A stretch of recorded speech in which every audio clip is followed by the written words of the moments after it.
Good afternoon, traders. This is my weekend video. Sorry, been a couple weeks since I put one out. I've been working a lot. Really one of the hardest years in the past 5, 10 years that I've had to work. Very short-handed. Uh, can't seem to get quality help. Okay, so that's the way it goes. And you try to train them, and by the time you start to get them trained, they just up and quit. So it kind of sucks. And our company actually pays far better than our peers and still cannot attract uh, good, dependable helpers. Kind of sucks. So some things I got going on here. So basically, we came into the 67.25 call wall, and we rejected that. We're rejecting that after hours here on the ESs. So we're into a potentially, they're trying to set it up for the potential going into positive gamma first thing next week.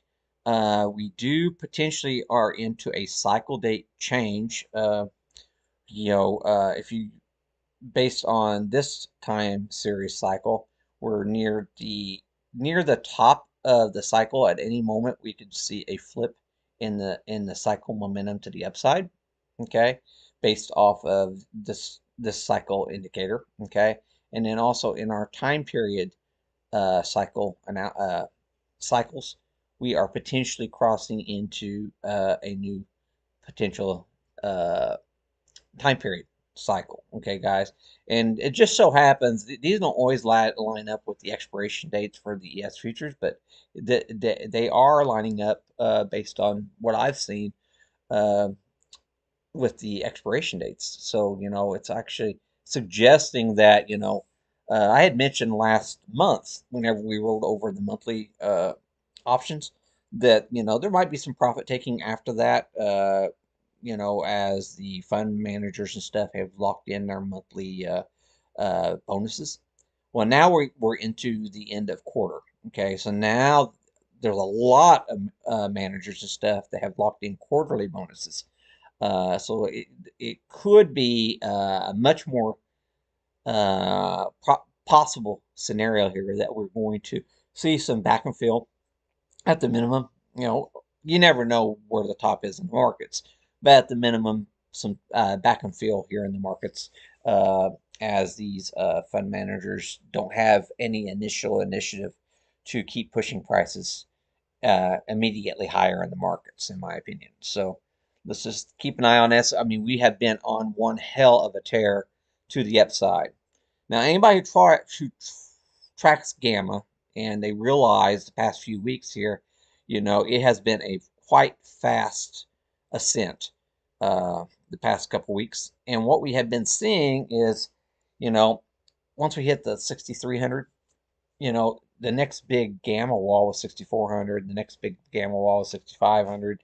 The next big gamma call wall was 6,600. So it was 100, basically 100 point increments on the gamma wall increases week to week. Okay. What we saw this past week was a little bit change in scenario because they were building out 50 points higher and well, 50 points and 100 points higher. But my point being is the momentum to the upside. The options traders, they didn't, they felt safer to make their bets at 50 points higher instead of you know the what had been running as 100 points higher. So that suggests to me a change in momentum warning in the markets. It's not saying we're bearish. It's just saying that there has been a change in character in the options market in relation to gamma, and we should be mindful of that going forward. Here, it's not what was going on 2 weeks ago has changed over the past week. In my opinion, the momentum has changed. So be very mindful of that, and that's really showing up in our breadth indicators in the markets on the S&Ps and the Nasdaq. The breadth indicators are changing considerably. So So be very mindful of that going forward here. So it's not all hunky dory, and we're just going to keep going gangbuster to the upside, in my opinion, going forward here. So on my chart right here, right, guys. So this here is the last week's Sunday's anchored VWAP. So bottom line is, I really don't want to be bearish in the market until we, I love coming in Monday morning, breaking that. Uh, if we're starting to push below that first thing Monday morning, well, heck, I'm going to be looking to the bearish side early on in the session. Okay, and I do want to point out here is about, so that's going to go up tomorrow, or uh, uh, so this is going to be going up into Monday's open, okay? And there's a really good chance, we had a 230 push in the markets. There's a really good chance that we might be testing that, giving back that entire 230 push right here, okay? And this anchored VWAP will probably be right in that same zone. So going into Monday's open, my primary thesis is I want to see if we're giving up this 230 on from Friday's push, 230, if we're already back into last week's anchored VWAP right out of the gate, 9:30 Monday morning. Because if we are, I'm going to get excited that we might be seeing some profit taking early on tomorrow in next week's session. So, but I don't know if that's going to be the case. But that's something I'm really looking for here on the ESs. So we'll see what happens here. Bottom line is, if we're gapping up, trying to push above 67.30. Bottom line is, you really want to push early on above 67.30 acceptance, for us to be a bull to kick off next week. Okay, so I really want to see prices under 67.25 to be. If I'm going to be short, I want to short under 67.25 at the bare minimum. I don't want to be shorting uh, uh, anything higher than that, in my opinion. Okay, so that's just some quick rundowns here I'm seeing in the markets here on the ESs. Okay, now same thing. Oh, where's this here? RSP, your equal weight RSP. Okay, come on. Here's another thing. These anchor VWAPs, this represents the anchor VWAP since in the current uptrend we got, which I didn't show you that here on the ESs. 1 second here. It's the same setup here. This is the anchored VWAP on the current uptrend breakout that we're in. So this is from the breakout point to the current uptrend. Okay, we're well above that, and we're getting extended away from that. So that's a warning to me. Okay, that is a big warning that you were getting extended from this anchored VWAP. Okay, and so we have to be mindful of that in the back of our minds, how extended we are getting from this anchored VWAP, and we may need to come down here and retest down here. Some of these levels could very well be coming back down to the 65.40 area early on next week. So be very mindful of that. This is not, this has tested and held once, but we did not put, even when we came down, we really didn't put any volume at that in this area. Okay, we came down, we had a real quick buy on that. This area right here does not have uh, uh, a lot of value. So be very mindful of that. Just because we came up one time, that does not mean that's a really good support. And if you put your market webs on your charts real quick here, you can see what I'm talking about. See how we came up here. You see how we came down. They're just, these were all single prints that we came right back up on. Okay. So bottom line is, we're going into the end of quarter. This could be a bad tell. So be very, very careful that big money was trying to book those quarterly gains. Okay, they were trying to book, so they did this, and this could very well fail. So be very mindful of that. This, in my opinion, is a warning. There wasn't a lot of volume that came in here down in these areas, they came right up in here. So uh, we definitely, you do not want to see the 6650 start failing, okay? Because if it fails, it could fail pretty quick. So I do want to be very mindful of that going forward here, okay? So like I was saying, mentioning here, the RSP, oh, I need my anchored VWAPs back, sorry. The RSP is currently above this week's anchored VWAP and above the current trends anchored VWAP, but it's really going sideways here.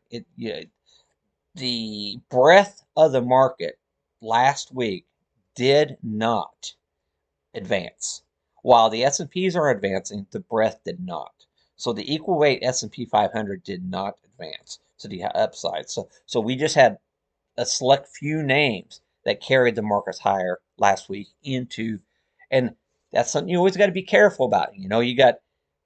If you're seeing everything lead you into the end of quarter, all the breadth and everything is leading you into the end of quarter, there's a pretty good chance you're immediately going to be going higher at the start of the next quarter. Okay. But that's not what we saw. We actually didn't see the breadth joining suit on the S&Ps. Okay, so be very mindful of that going forward.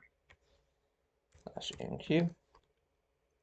Okay, similar situation, guys. So we closed really hot, really strong here on the Nasdaq, and we did close above a very critical 24,800 call wall. So if I'm a bear going into next week, I want to be seeing an early rejection of 24,800. I really don't even want to be short the Nasdaq unless it's losing 24,800 early on next week. Okay, so be very mindful of that. I do want to point out also we're getting very extended away from our current trend. The current trend is getting quite a bit extended here. Okay, so this could be very well. And another thing, we know that only a few names were lifting the S&Ps higher, and that's those Nasdaq names, the monsters of tech names were lifting the Nasdaq higher. So be very mindful of that in the back of our mind, okay? And so let's be very careful here. Another thing here, our cycle date, it's flipping as well here on the Nasdaq. So be very mindful of that, and we are potentially based off of this cycle into a down cycle here on the Nasdaq, and except the highest pressure point on the Nasdaq, suggesting the odds of the 24,800 failing, given this pressure on this cycle, suggests that we 24,800 should fail quite readily here on the Nasdaq. So be very mindful. And the fact that the Nasdaq pushed above could very well be a bull trap. Okay, so just a few things, takeaways that I got here. They could have just got everybody trapped right above the 24,800 to close out the quarter. So be very mindful of that. Russell. Things I'm looking at here, 2475, that is currently our call wall, and we're currently trading back below that. Okay, going into next week, 2475 is currently our call wall. Okay, so let's see what happens here going forward here. Uh, uh, we saw a lot of rotation into the Russell, but the fact that Russell did not close above its call wall uh, to close the quarter below it. And we also know interest rates have actually rallied since the rate announcement. So, that's another thing you have to think about here on the Russell. The Russell was really rallying because interest rates were getting cut. Well, guess what? The NASDAQ was what actually was showing the most strength here to close out the week. Okay. So, bottom line is my takeaways here. Uh, the breadth was not. They used just a few select names. They could put all their buying power into a few select names to close out the quarter to make things look really good for window dressing purposes so they can get their bonuses. You know, it really looks like this is what's set up for end of quarter window dressing. So, so I would be on high alert that they are going to pull the rug out early next week. It may only last a few days. It might last for a few weeks. But I'm just saying, there's a really good chance that they could pull the rug at any moment. And the fact that we're getting so far, like I said, and it shows up better on the 1 hour here.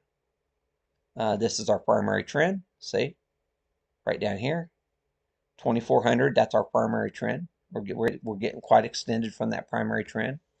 ES's primary trend's way down here. Our primary trend now, this is, we're well into breakout territory. Even our primary trend is well above these prior breakouts. Okay, prior breakout, prior breakout. This is, this here is going to go up into this area right here. We could very well be coming all the way back down, taking this out, trying to build in a better value. This could very well be, this area right here could very well be in play early on this week. So be very mindful of this. All the way back down to 6,600 for a major retest. And like I said, there's not any value. I mean, just because we had that little wick down there and immediately come back up there, there's very, very little value down in this area. And this could all be window dressing. So be very mindful of that. Same way with the NQs. And I didn't show you that, but see the NQs, they similar situation. There's no value there. Where's market webs? See, we still got a gap down here that never did fill at all. Down here on the day 30 minute. Yeah, see, we still got a gap down here that didn't fill at all. These are all single prints down here when we did wick down in here. Okay, so this is really not supportive. Okay, I mean, so if you really just be very careful, if you're trying to long up here with this down here. Okay, on both the NASDAQ and the ESs. Please like my videos if you get a chance. Retweet me on X if you get a chance. And, comments below are appreciated. I could be dead wrong about my analysis, but, hopefully, hopefully I'm on. I do plan on shorting if once I do get the setup. I mean, right here on the close, if we open flat tomorrow morning, then I'm going to have to sit on my hands for a little bit and see if things will come my way. But I'm really thinking that, both the NASDAQ and the ESs with this gap right here, yeah, this was window dressing.